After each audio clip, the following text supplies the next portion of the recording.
Hello friends, very good afternoon. Welcome to the Hindu editorial analysis. LTX క్లాసెస్లో UPSC prepare అవ్వాలనుకునే వాళ్ళకి శుభవార్త. మనకి జూలై 1 నుంచి కొత్త బ్యాచెస్ అనేవి ప్రారంభమవుతున్నాయి. New batches from 1 July, online మరియు ఆఫ్లైన్. ఆఫ్లైన్ హైదరాబాద్, వైజాగ్ 2 చోట్ల ఉంది, అండ్ ఆన్లైన్ ఉంది. రెండింటికి కూడా 1 జూలై నుంచి న్యూ బ్యాచెస్. 30th జూన్ లోపు మీరు జాయిన్ అయితే ఇక్కడ కనిపిస్తున్న స్క్రీన్ పైన కనిపిస్తున్న ఫీ అనేది వర్తిస్తుంది. సో ఈ నెంబర్కి మీరు కాంటాక్ట్ చేసి డౌట్స్ ఏమైనా క్లియర్ చేసుకొని రావచ్చు. ఆప్షనల్స్కి న్యూ బ్యాచెస్ ఆల్రెడీ ప్రారంభమయ్యాయి. ఇక్కడ కనిపిస్తున్న అన్ని ఆప్షనల్స్ మనం అందిస్తున్నాం. You can see these optionals, we are offering these optionals at LTX classes. ఎడిషనల్గా మీకు ఆప్షనల్ టెస్ట్ సిరీస్ కూడా లాంచ్ చేస్తున్నాం. సో మీకు నచ్చిన ఆప్షనల్ మీరు చూస్ చేసుకోవచ్చు. సో వీక్లీ టెస్ట్లు, ఇయర్ లాంగ్ టెస్ట్లు ఉంటాయి, లైఫ్ టైం వ్యాలిడిటీతో వస్తుంది. కేవలం 10,000 రూపాయలతో మీరు టెస్టులు రాస్తూ మా గైడెన్స్లో మీరు ఇంప్రూవ్ చేసుకోవచ్చు మీ ఆన్సర్ రైటింగ్ స్కిల్స్ని. So you can join either of them. Make use of this opportunity. Doubts ఉంటే ఈ నెంబర్కి కాంటాక్ట్ చేయండి.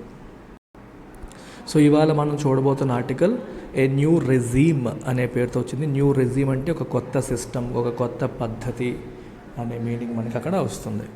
India must keep an I on adverse reactions from new drugs and vaccines. Adverse అంటే అర్థం ఏంటమ్మా? హార్మ్ఫుల్ అని అర్థం.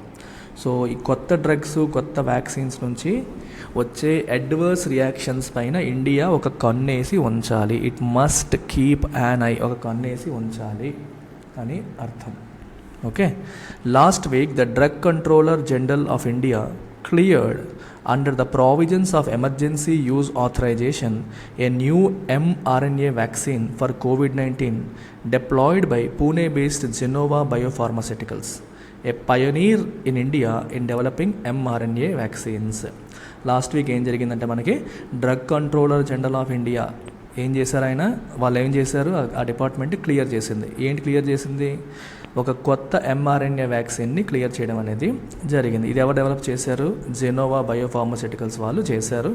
ఎంఆర్ఎన్ఏ వ్యాక్సిన్స్ డెవలప్ చేయడంలో ఇది ఒక పైనర్. ఎంఆర్ఎన్ఏ వ్యాక్సిన్స్ అంటే ఏంటి అనేది మీరు ఒకసారి కామెంట్ సెక్షన్లో పెట్టండి, మీకు ఎంత నాలెడ్జ్ ఉందో. I want to check. అయితే ఇది under what provisions? Emergency use authorization. జనరల్గా వ్యాక్సిన్ డెవలప్మెంట్ అనేది ఒక లాంగ్ ప్రాసెస్, టకటక అయ్యేది కాదు, స్లోగా జరుగుతుంది. డిఫరెంట్ స్టేజెస్లో అప్రూవల్స్ ఉంటాయి. ఎందుకంటే మనం అది తొందరపడి అప్రూవల్స్ ఇస్తే అది ఏమన్నా వికటించింది అనుకోండి, తప్పుడు రియాక్షన్స్ ఇచ్చింది అనుకోండి, చాలా ప్రాబ్లమ్స్ని క్రియేట్ చేస్తుంది.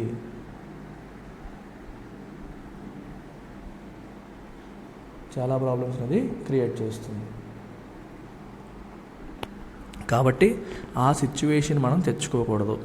ఆ సిచ్యువేషన్ తెచ్చుకోకుండా మనం ప్రతి స్టేజ్ కూడా పద్ధతిగా వెళ్ళాలి.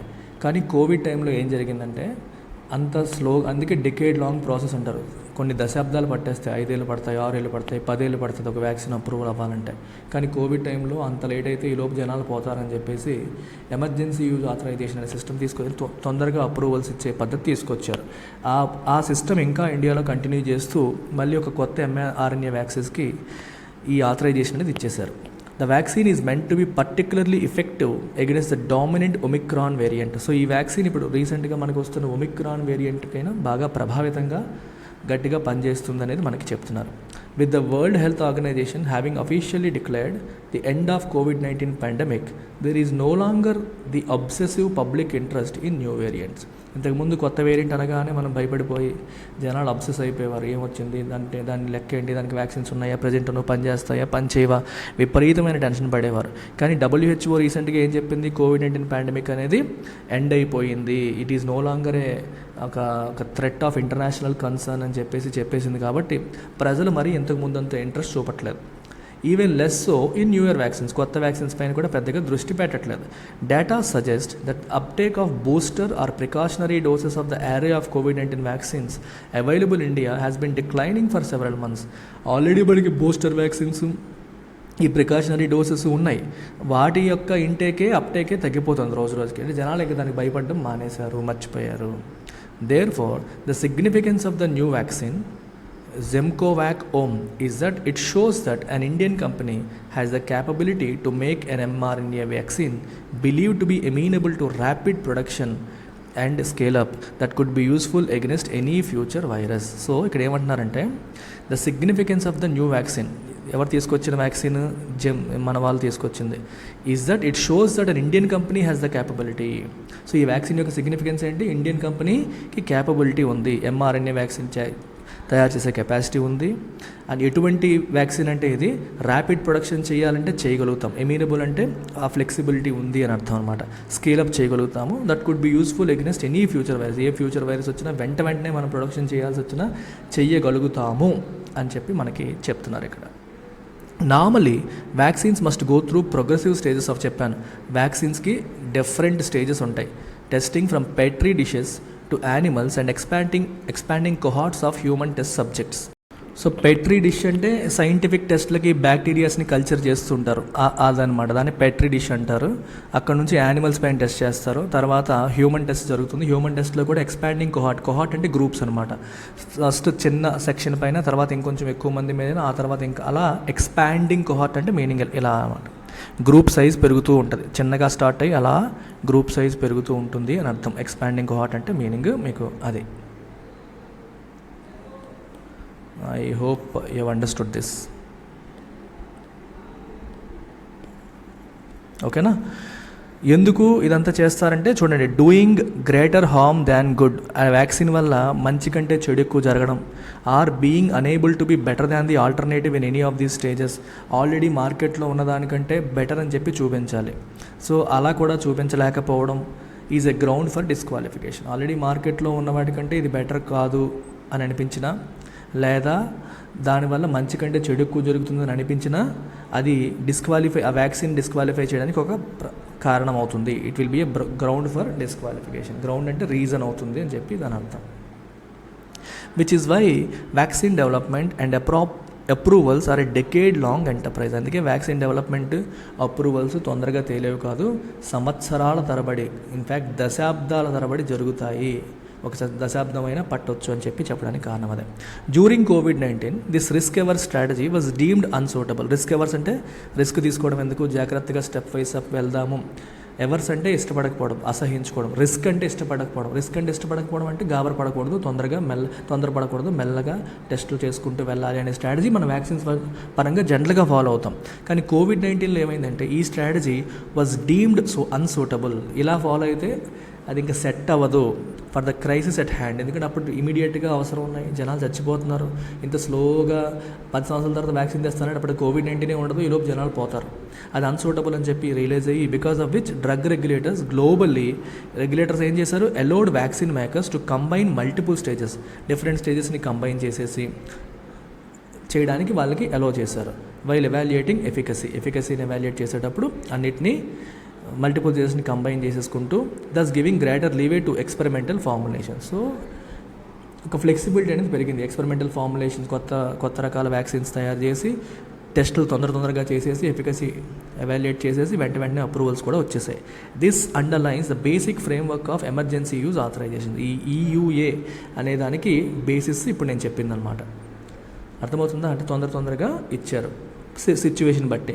అడాప్టెడ్ బై రెగ్యులేటర్స్ గ్లోబల్లీ, అది ఫాలో అయ్యారు అందరూ. Unlike the US food and drug administrator FDA that has for many years been evaluating novel drug and vaccine candidates. యుఎస్లో FDA కొన్ని సంవత్సరాలుగా ఈ కొత్త రకమైన వ్యాక్సిన్ క్యాండిడేట్స్ని ఎవాల్యుయేట్ చేస్తూ వస్తున్న అనుభవం దానికి ఉంది. కానీ India's regulatory system has largely been geared towards evaluating formulations that have been approved abroad. బయట దేశాల్లో ఆల్రెడీ అప్రూవ్ అయిపోయింది ఎవాల్యుయేట్ చేయడమే మన వాళ్ళకి అలవాటు, కానీ మన వాళ్ళకి డైరెక్ట్గా మన దగ్గరే తయారు చేసింది అప్రూవ్ చేసిన అనుభవం పెద్దగా లేదు. And in assessing their suitability to India.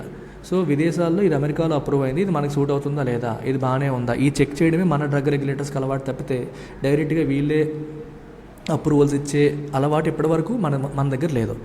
Mistrust అంటే నమ్మకం లేకపోవడం. ఆర్బిటరీ అంటే సరైన ఆలోచన లేకుండా అనిపించింది. డిక్రీ అంటే ఆర్డర్ అని అర్థం. అండ్ ల్యాక్స్ రెగ్యులేషన్స్, ల్యాక్స్ అంటే స్ట్రిక్ట్గా ఆపోజిట్ ల్యాక్స్, అంత స్ట్రిక్ట్నెస్ లేని regulations have historically plagued clinical trials in India. ఇవన్నీ క్లినికల్ ట్రయల్స్ని ప్లేగ్ అంటే అర్థం ఏంటి, ఇబ్బంది పెట్టడం అని అర్థం అనమాట. ఇండియాలో క్లినికల్ ట్రయల్స్కి ఉన్న మైనస్లు ఇవన్నీ. జనాలు ఫస్ట్ నమ్మరు, తర్వాత ఒక సిస్టమేటిక్గా రెగ్యులేషన్ స్ట్రాంగ్గా లేకపోతే ఇలాంటివన్నీ క్లినికల్ ట్రయల్స్ని ఇబ్బంది పెడుతున్న అంశాలు. More than evidence based assessment, it was a technicality in India's new drugs and clinical trials rules 2019 that allowed EUA in India for COVID-19 vaccines. అయితే ఈ ఎమర్జెన్సీ యూజ్ ఆథరైజేషన్ మనం ఎందుకు ఇండియాలో అలౌ చేశారంటే COVID-19 టైంలో new drugs and clinical trials rules అని చెప్పి ప్రభుత్వం తీసుకొచ్చింది. సో ఈ రూల్స్లో ఉన్న ఒక టెక్నికల్గా మనకి కొంచెం రిలాక్స్డ్గా రూల్స్ పెట్టడం వల్ల దాన్ని బేస్ చేసుకుని ఎమర్జెన్సీ యూజ్ ఆథరైజేషన్స్ అనే సిస్టమ్ని తీసుకొచ్చారు. అంతేగాని అది ఎవిడెన్స్ బేస్డ్ అసెస్మెంట్ కాదు. అంటే జనరల్గా ఇప్పుడు డ్రగ్స్ విషయంలో ఏదైనా డెసిషన్ తీసుకున్నప్పుడు ఎవిడెన్స్ ఉందా లేదా, ఊరికే మనకు అనిపించిందా, సాలిడ్ ఎవిడెన్స్ ఉందా లేదా, ఎంతమంది, శాంపుల్ సైజ్ ఏంటి, ఇలా రకరకాలు చూస్తారు. యానిమల్స్ మీద అయిందా, పీపుల్ పైన అయిందా, శాంపుల్ సైజ్ ఏంటి, ఇలా రకరకాలు చెక్ చేసి కానీ తేల్చరు. కానీ కోవిడ్ టైంలో we had to speed up. A credible regime of phased clinical trials and independent regulation for new drugs is still in its infancy in India. So సిస్టమేటిక్గా అంటే విశ్వసనీయమైన నమ్మదగిన ఫేజ్డ్ అంటే డిఫరెంట్ ఫేజెస్లో జరిగే క్లినికల్ ట్రయల్స్, ఇండిపెండెంట్ రెగ్యులేషన్ కొత్త డ్రగ్స్కి, అది మన ఇండియాలో ఆ సిస్టమ్ అనేది స్టిల్ ఇన్ ఇట్స్ ఇన్ఫాన్సీ అంటే ఎర్లీ స్టేజ్లోనే ఉంది.